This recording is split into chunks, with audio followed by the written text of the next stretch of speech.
So Jeff McLane has been on a heater. The reality of having him in here and giving him Insider of the Year in a month and a half is staring us right in the face. It's becoming more and more clear by the day. Yeah. So on Uncovering the Birds, which we will talk about throughout the show because there's a lot of stuff in there, he actually had Mike Silver on, who wrote that piece about the Eagles on The Athletic last week.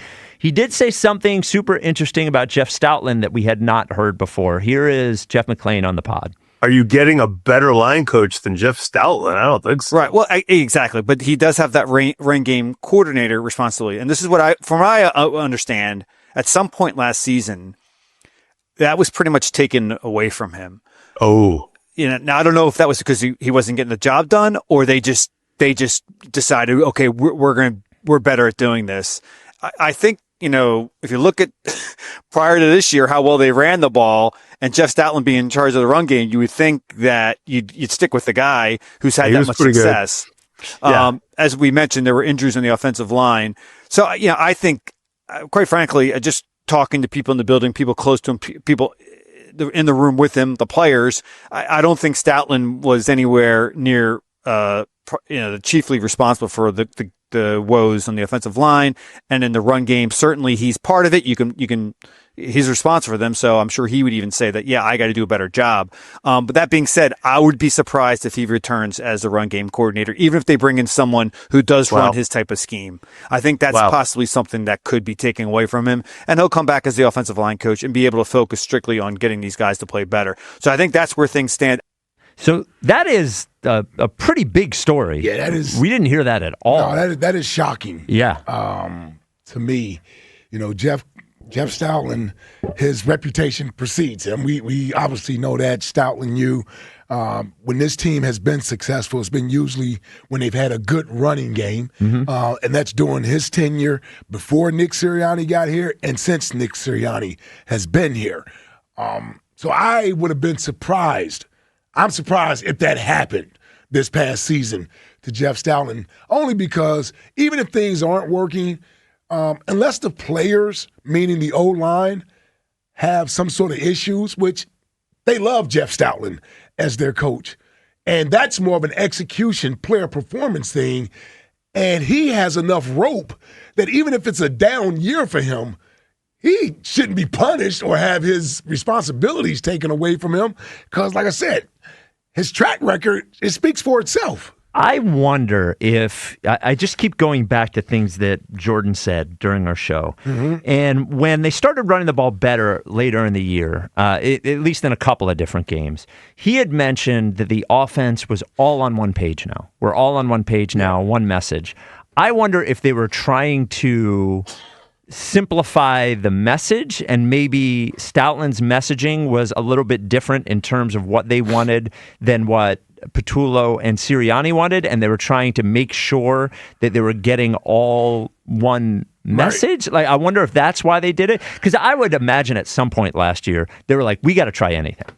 We got to try anything. I wonder if that's what it was, because I thought it was interesting as well. McLane said he would be surprised if Stoutland returned as run game coordinator again. Yeah. So not only did they pull it from him, but according to McLane, there's not really any desire to give it back to him. Yeah, well, I'll tell you what, it better be better then. Yeah. I mean, because we know what Jeff Stoutland has done as the offensive line coach. Yes. Proof is there. Yeah. So even if he has one down year, which everyone chalked up to, how many games they played the year before, the Super Bowl, Saquon and all the carries. Like, that was justification for individual players not producing as much. Now we're looking at scheme. Right. Okay. Yeah. Scheme better be good next year. So Jason Kelce this is him on the morning show?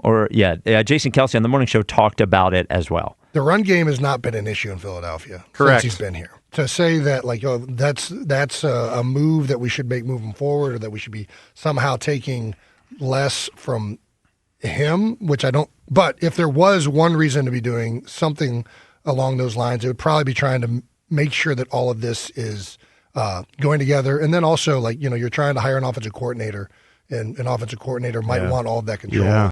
Yeah, well, I mean, moving forward, we had brought that up as well. If an offensive coordinator comes in that might want to bring their own run game coordinator in there. Now, if that's the case, that's fine. Like if that's the case, I can understand that. My only thing is, okay, who is that guy that's coming in? And I would hope that candidate doesn't exist. Or I shouldn't say I would hope that candidate doesn't exist. I just don't see that candidate as far as the young guys that are out there. Well, Sean Mannion, I would imagine, doesn't know who his run game coordinator wants to be. Well, my thing is, why would I trust who he believes is a better run coordinator than Jeff Stoutland, who's won 2 Super Bowls? Right. You see what I'm saying? Yeah. Like if you want me to trust the next guy that's going to replace Jeff Stoutland, he better be pretty damn good. Now, so I actually don't know this. Mm-hmm. When we say run game coordinator, he is not designing the runs, is he? I believe. Yes. So he is. Well, so he's certainly a part of it. Yeah. So when Patullo, I'm just trying to think of the order of operations. Mm-hmm. When Patullo was the pass game coordinator, I was never under the impression that Kevin Patullo was designing the pass game. Right. He was implementing the pass game that Kellen Moore gave him. It was up to him to implement it. Mm-hmm. And I wonder if the relationship with Stoutland and the coordinator is the same, or if maybe Stoutland was given more leeway as to how to do things, and he would tell them what run plays he wanted to play, and it would work that way. So this is the way I think it works. Okay. Obviously, this is me from the outside. I don't have firsthand knowledge of this. And all of these run game, pass game coordinators didn't exist when I played. Sure. They've given guys different responsibilities. So, from my understanding, Jeff Stoutland as a run game coordinator is someone who breaks down film on the opponent, and the runs that he feels like will work against that defense should be incorporated this week into the game plan. Okay. He's not calling plays during a game. Right. Like when you see a run play, it's not Jeff Stoutland calling the run play. That run play is a part of the game plan that week. Same thing for a passing game coordinator. He would look at tape and come up with plays, or look at your playbook and decide these plays from the playbook will work well against these defenses, so we should incorporate these plays into the passing game this week. And that's how they come up with the game plan for the entire game plan. So Jeff Stoutland, as the run game coordinator, has I would imagine, I guess, the final say or the final input as far as what he thinks they should run that week. Yeah. But the sequence in which they run the plays is up to the coordinator, the offensive coordinator who's calling the plays. I just wonder if there was some I'm not going to get that word out. Incongruity, I was going to say, between what Stoutland thought would be best and what Sirianni / Patullo thought would be best. Could be, And they weren't able to solve it. And they weren't able to come together on it, yeah.